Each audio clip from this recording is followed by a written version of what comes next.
Hello साथियों, success यात्रा academy में आपका बहुत बहुत स्वागत है।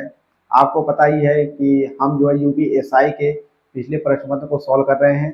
ये जीएस के कुछ प्रश्न यहाँ पर हैं, हम इनको सॉल्व करेंगे।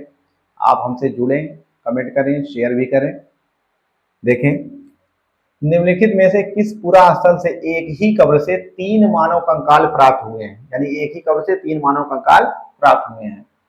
सराय नाहर सराय नाहर राय से, दमदमा से, महदहा से, लंगना से। हमको ये प्राप्त हुए हैं दमदमा से। दमदमा से प्राप्त हुए हैं। सराय नाहर, दमदमा और मैदहा, ये तीनों पुरा स्थल यूपी के प्रतापगढ़ राज्य मतलब डिस्ट्रिक्ट से प्राप्त हुए हैं। और लंगनाथ जो है ये पुरा स्थल ये गुजरात राज्य में अवस्थित है, गुजरात राज्य में स्थित है। बाकी सराय नाहर, दमदमा, मैदहा ये यूपी के प्रतापगढ़ जिले से प्राप्त हुए हैं। ठीक है, कब्र से 3 मानव कंकाल प्राप्त हुए हैं, ये दमदमा से प्राप्त हुए हैं। सराय नाहर, दमदमा, मैदहा ये सब प्रतापगढ़ में है। खाद्यान्नों की कृषि सर्वप्रथम प्रारंभ हुई थी। खाद्यान्नों की कृषि सर्वप्रथम प्रारंभ हुई थी नवपाषाण काल में, मध्य पाषाण काल में, पुरा पाषाण काल में, प्रोटो ऐतिहासिक काल में। तो कृषि सर्वप्रथम प्रारंभ हुई थी नवपाषाण काल में। नवपाषाण काल में शुरुआत हुई थी और मध्य पाषाण काल में पशुपालन की शुरुआत हुई थी। नवपाषाण काल में कृषि और मध्य पाषाण काल में पशुपालन की शुरुआत हुई थी। तो हमारा आंसर हो जाएगा नवपाषाण काल। इसमें देखिए, भारत में मानव का सर्वप्रथम साक्ष्य कहाँ मिलता है?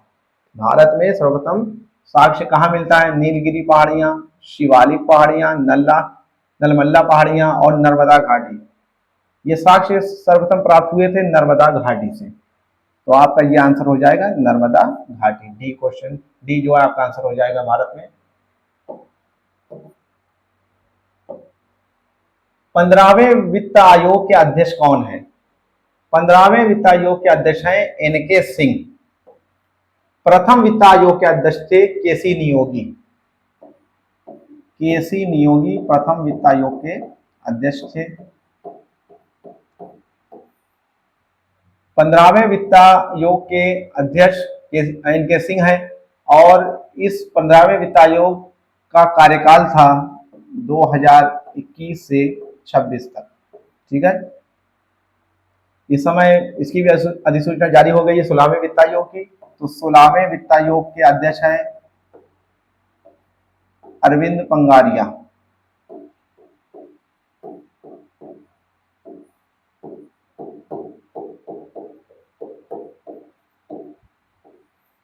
सोलहवें वित्त आयोग के अध्यक्ष हैं अरविंद पंगारिया। ठीक है, और इसका कार्यकाल होगा 2026 से 31। 5 साल होता है इसका कार्यकाल। राज्य विधानसभा चुनाव में उम्मीदवार बनने के लिए न्यूनतम आयु कितनी होनी चाहिए? 25 वर्ष होनी चाहिए, 50 वर्ष, 35 वर्ष, 30 वर्ष। 50 वर्ष तो हो नहीं सकता है, जो इसको कट कर देते हैं हम। 25 वर्ष, 35 वर्ष या 30 वर्ष? 25 वर्ष होनी चाहिए। राज्य विधानसभा चुनाव में उम्मीदवार के लिए 25 वर्ष होनी चाहिए। वहीं लोकसभा में 30 वर्ष होनी चाहिए और राज्यसभा में 35 वर्ष होनी चाहिए। कौन सा दर्रा सिक्किम को चीन के तिब्बत स्वायत्त क्षेत्र से जोड़ता है? ठीक है, इसमें कौन सा? नाथुला, अंगहिल दर्रा, चांगला, जोजिला। अंगहिल दर्रा ये लद्दाख में है,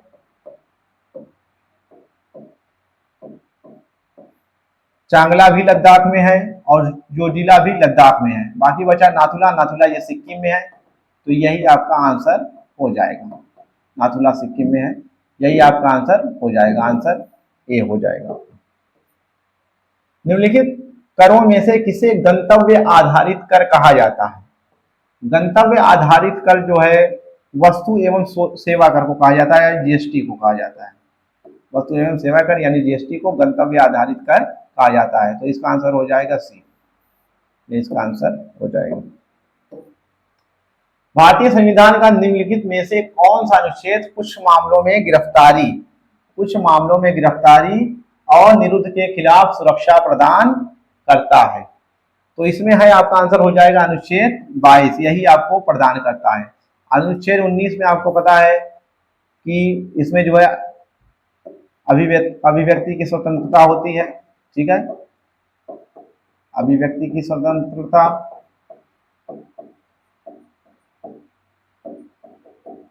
ठीक है। अनुच्छेद 21 ये राइट टू लाइफ है, राइट टू लाइफ है। जबकि अनुच्छेद 20 देखिए, दो सिद्धि के संबंध में संरक्षण, दो सिद्धि के संबंध में संरक्षण, संरक्षण, ठीक है। तो आपका इसमें जो आंसर हो जाएगा आंसर ए, ठीक है। कुछ मामलों में गिरफ्तारी। उस बिंदु को क्या कहा जाता है जहां भूकंप के दौरान ऊर्जा का निष्कासन होता है? तो उसको कहा जाता है अवकेंद्र कहा जाता है, अवकेंद्र कहा जाता है जहां भूकंप के दौरान ऊर्जा का निष्कासन होता है, जहां से शुरुआत होती है, और उसके ठीक ऊपर के हिस्से को अधिकेंद्र कहा जाता है, उसके ठीक ऊपर के हिस्से को अधिकेंद्र, और जहां भूकंप के दौरान ऊर्जा का निष्कासन होता है उसे अवकेंद्र कहा जाता है। तो आपका आंसर हो जाएगा आंसर सी। राष्ट्रीय मानवाधिकार आयोग के प्रथम अध्यक्ष कौन थे? राष्ट्रीय मानवाधिकार के प्रथम अध्यक्ष थे रंगनाथ मिश्रा, ठीक है, रंगनाथ मिश्रा। और इसका गठन जो है 1993 में किया गया था। राष्ट्रीय मानवाधिकार आयोग का गठन 1993 में किया गया और इसके प्रथम अध्यक्ष थे रंगनाथ मिश्रा। तो आपका आंसर हो जाएगा आंसर बी। संयुक्त प्रांत राजस्व अधिकारी, संयुक्त प्रांत राजस्व अधिकारी विनियमन निम्नलिखित में किस वर्ष पारित किया गया था? ये आपका जो है 1803 में जो है पारित किया गया था। आपका आंसर हो जाएगा 1803।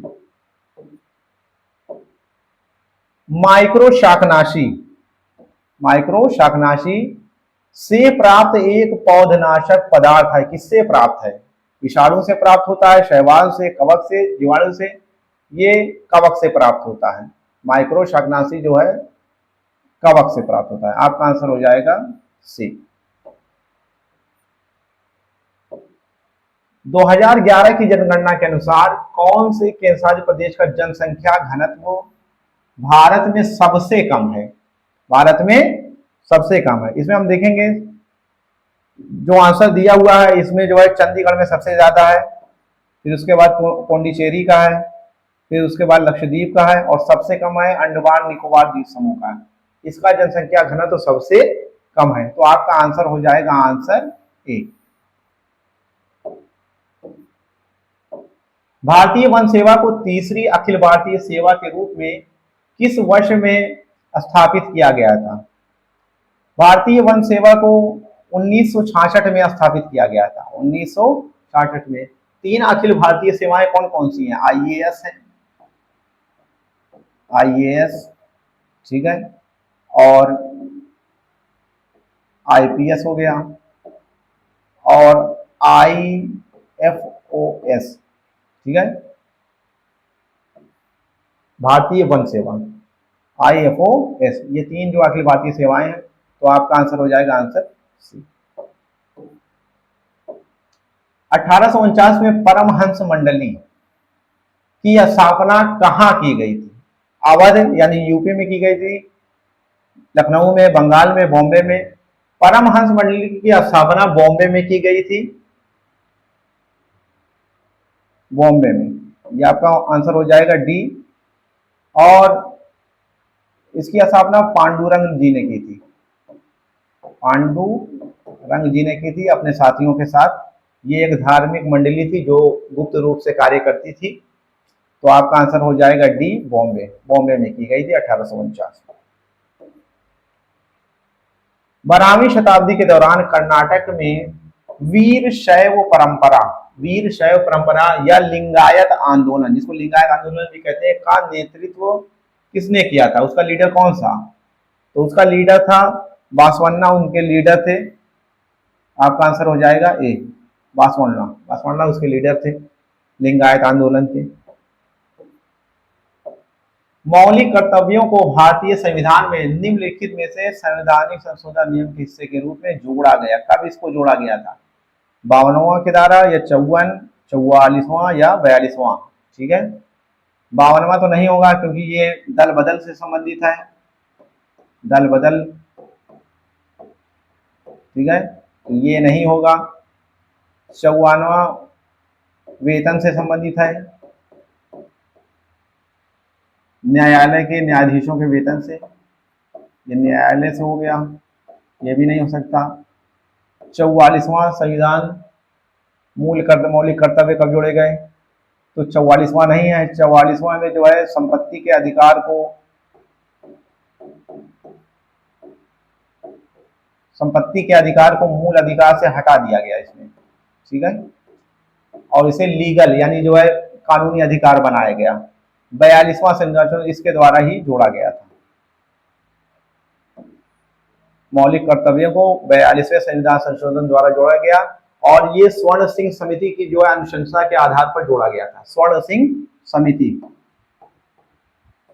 स्वर्ण सिंह समिति की सिफारिश के आधार पर जोड़ा गया था, ठीक है, तो आपका आंसर हो जाएगा डी।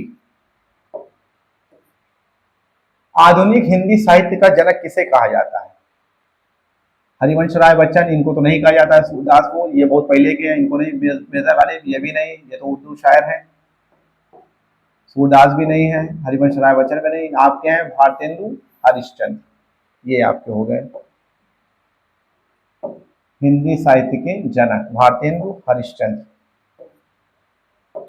जिला योजना समिति की संरचना निम्नलिखित में से किसके द्वारा निर्धारित की जाती है? जिला योजना समिति की संरचना निम्नलिखित में से किसके द्वारा निर्धारित की जाती है? उच्च न्यायालय के मुख्य न्यायाधीश के द्वारा, ये तो हो नहीं सकता, ठीक है। राज्य के राज्यपाल द्वारा, ये भी नहीं है। जिला कलेक्टर द्वारा, ये भी नहीं है। राज्य विधायिका द्वारा किया जाता है, तो आपका आंसर हो जाएगा, आंसर बी हो जाएगा। पृथ्वी के शोभ मंडल में सबसे प्रचुर गैस कौन सी है? नाइट्रोजन है, आर्गन है, कार्बन डाई है, ऑक्सीजन है। इसमें सबसे प्रचुर कौन होती है? नाइट्रोजन लगभग जो है 72% होती है, आर्गन लगभग 1 से 1.5% होती है, 1% इसको मान लेते हैं। कार्बन डाइऑक्साइड, ठीक है, ये 1% से थोड़ा कम होती है। ऑक्सीजन ये लगभग जो है 21 से 22% होती है, 21 से 22%। तो सबसे प्रचुर मात्रा में कौन सी गैस होती है? नाइट्रोजन गैस पाई जाती है, तो आपका आंसर हो जाएगा आंसर ए।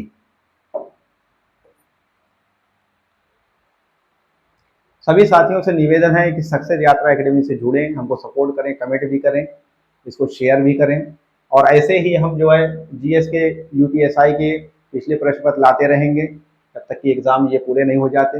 आप हमसे जुड़ें। Thank you.